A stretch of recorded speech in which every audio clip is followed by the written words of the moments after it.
자, 부활이 소망인 이유, 부활이 소망인 이유라는 제목으로 하나님의 말씀 짧게 나누겠습니다.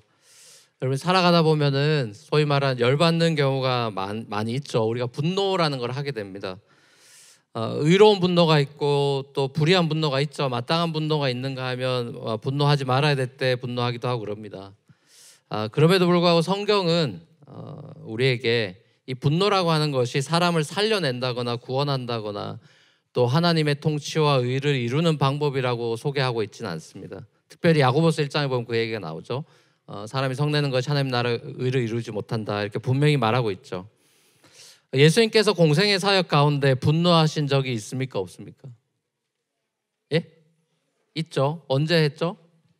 예, 성전에 들어가서 성전꼴을 마리아에게 커머셜라이즈 하고 있는 그 당시의 종교 시스템을 두고 첫날 가서 보고 그날 바로 뒤집은 게 아니라 사실 그 다음날 가서 침착한 상태에서, 물론 분노가 있었지만 상을 뒤집었습니다. 자, 그 분노한 장면을 봅니다. 자, 그럼에도 불구하고 예수님이 그 하나의 시뮬레이션을 한 거죠. 그리고 그 다음날은 가서 벽을 망치로 해서 막 이제 무너뜨리려고 한다든지, 아니면 우두머리를 잡아서 족친다든지 뭐 목을 베어 죽인다든지 즉각 처단을 하고 종교 시스템 자체를 허무는 행동을 하시진 않았습니다. 사람은 분노가 막 가면 갈 때까지 가는 경우가 있죠. 근데 예수님이 그렇게 하지 않습니다. 예수님은 그 분노로 그 종교 시스템을 무너뜨린 게 아니라 반대였습니다.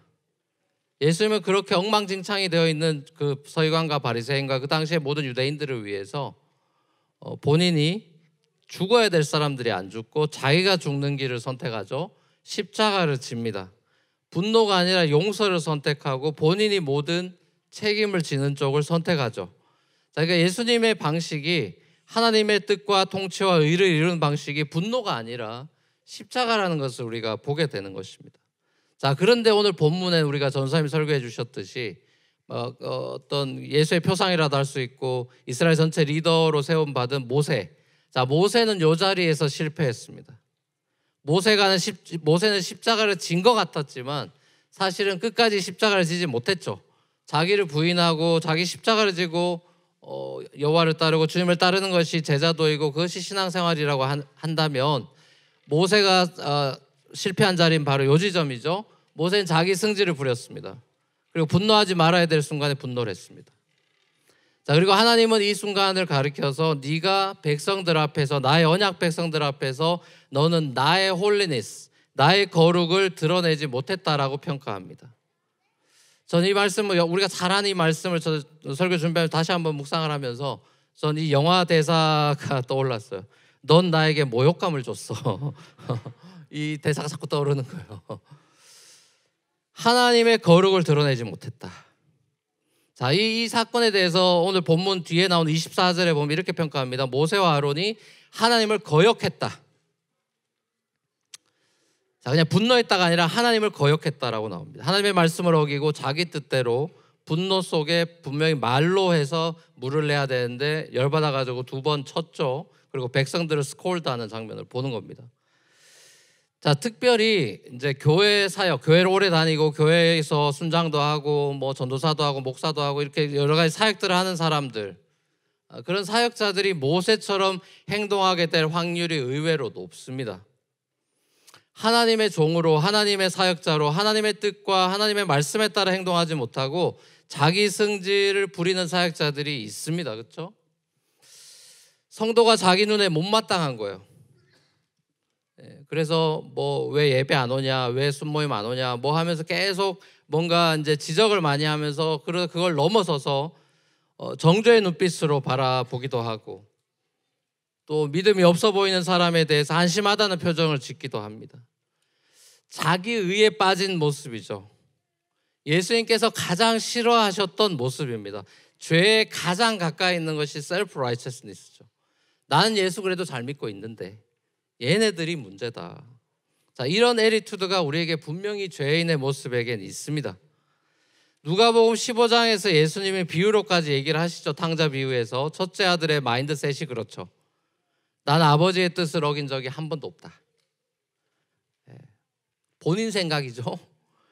아버지의 뜻을 난 한 번도 어긴 적이 없습니다. 그리고 난 9 to 5 열심히 잘 살고 있고 열심히 밭일하고 정말 나는 잘 지내고 있는데 저 둘째 아들 탕자 저놈이 문제입니다. 저놈 저 완전히 아버지 유산 챙겨가지고 낭비하고 돌아다니고 저 짓거리 하는 저런 애는 진짜 저 어떻게 된 겁니까? 하면서 그 자기 동생에 대해서 그 패시지를 보면 my brother이란 말을 한 번도 하지 않죠. 당신의 이 아들이라고 지적하고 동생 취급을 아예 안 하고, 아니 동생 취급 정도가 아니라 인간 취급 자체를 하지 않습니다. 말을 섞지 않습니다. 그래서 파티에 들어가지 않죠. 광야에서 계속해서 원망과 불평을 쏟아내는 이스라엘 백성들이나 또 분노를 잠재우지 못하고 하나님의 말씀을 거역해서 열받아가지고 그냥 2번 내리친 모세, 아론, 여러분 다른 사람들인 것 같습니까? 똑같은 사람들인 것 같습니까? 하나님의 말씀을 거역했다는 점에서는 똑같습니다. 똑같아요. 시내산에서, 여러분 모세를 잘 알죠? 시내산에서 율법 받았습니다. 십계명 받았어요. 하나님이 써주는 거 받았죠. 하나님과 대면 페이스 투 페이스 본 유일한 사람이죠. 엄청난 영광을 받았기 때문에 하산을 할 때 너무 얼굴에서 빛이 나서 사람들이 두려워서 접근조차 못할 정도로 하나님의 영광을 갖고 왔어요. 너무 빛나니까 수건을 뒤집어서 쓸 정도였죠. 자, 그런 모세. 그래서 성경에 보면 모세는 하나님의 하나님의 프렌드라고 그렇게 평가받는 이 모세. 지금까지도 존경받고 위대한 지도자라고 생각하는 그 모세가 하나님 앞에 반역하고 거역하고 순종하지 못하는 장면을 우리가 보고 있는 겁니다. 이게 뭐 보여주는 거죠? 모세 아니라 모세 할아버지라도 스스로는 거룩한 사람이 될 수가 없다. 모세 아니라 그 어떤 사람이라도 하나님의 영광을 보고 난리가 나도 인간은 인간의 수준을 벗어날 수가 없고 하나님의 거룩에 이를 수가 없다는 걸 보여줘요. 굉장히 중요한 부분입니다. 아무리 사람이 멋있어 보여도 그 사람은 죄인입니다. 인간의 죄성이 얼마나 뿌리 깊은 것인지. 자, 그리고 반대로 하나님의 거룩이라는 것이 얼마나 수준이 높은 것인지를 우리는 오늘 패시지에서 보는 겁니다. 우리는 이런 생각하죠. 이런 패시지를 읽으면 야, 모세 되게 억울하겠다. 너무 억울하겠는데? 이렇게 생고생하고 이 말 안 듣는 그럼블링하는 얘네들 데리고 광야 돌아다니면서 너무너무 고생하고 있는데 what? 가나안을 못 들어간다고? 야, 모세 너무 억울하겠는데? 그런 생각하죠. 자, 신명기를 본인은 어떤 생각했는지 신명기를 보면 알 수가 있습니다. 신명기 모세 죽기 전에 쓴 그 말씀이죠. 자, 거기에 보면 회고록에 보면 그 심정이 나타나 있고 거기에서 모세는 어떻게 얘기하냐면 하나님의 이 결정에 대해서 승복을 합니다. 나는 가나안 들어갈 자격이 없는 놈이다.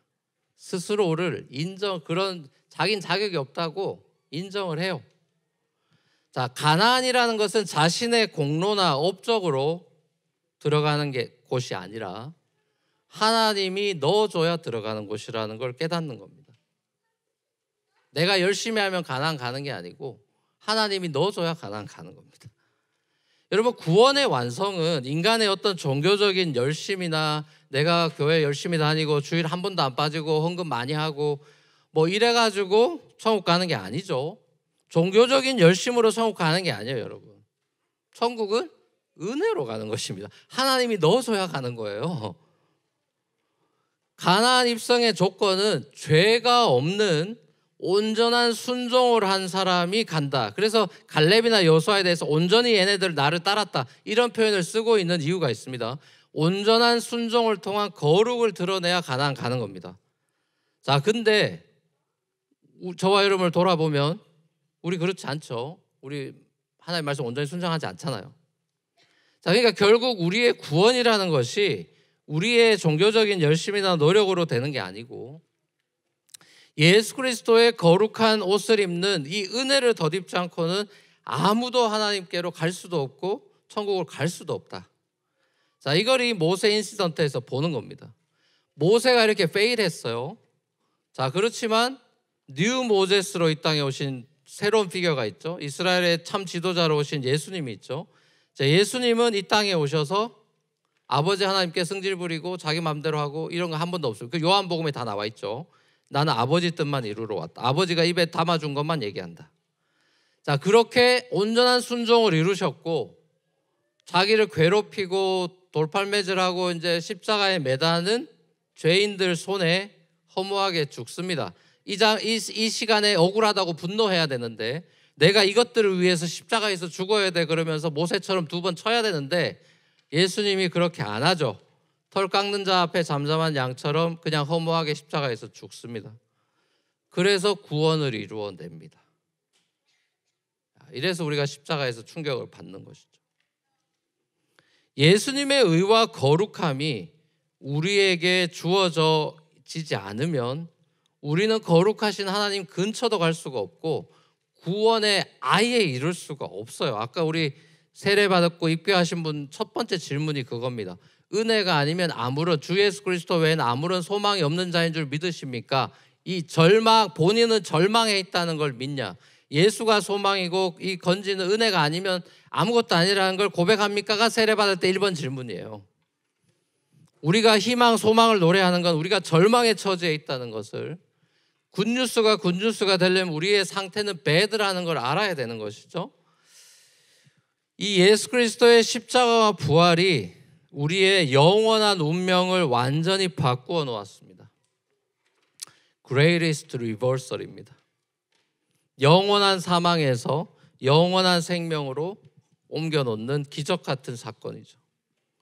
이스라엘 백성들이나 모세처럼 죽어마땅한 우리가 예수 그리스도의 십자가 공로로 인해서 죄의 용서를 받았죠. 우리도 하나님을 반역했습니다. 용서함을 받았어요. 예수님 때문에. 예수님이 부활하셨습니다. 멋있는 분이 되셨다는 차원이 아니라 예수님의 부활은 우리의 부활의 첫 열매가 됐고 우리와 함께 끌어올려서 같이 하늘로 올리는 거죠. 영원한 생명의 삶을 우리에게 주시는 그 엄청난 사건이 부활이죠. 나중에 부활도 하지만 지금 부활의 능력과 은혜 가운데 우리가 살아가고 있다는 이 현재성을 놓치면 안 되죠. 자, 그래서 바울은 로마 감옥에서 에베소 성도들에게 그리고 우리에게 이렇게 권면합니다. 이런 놀라운 십자가와 부활의 은혜를 받고 새 사람이 된 우리가 그럼 이렇게 살아야 되지 않겠냐. 자, 22절에서 26절까지의 말씀 같이 한번 읽어보겠습니다. 시작. 여러분은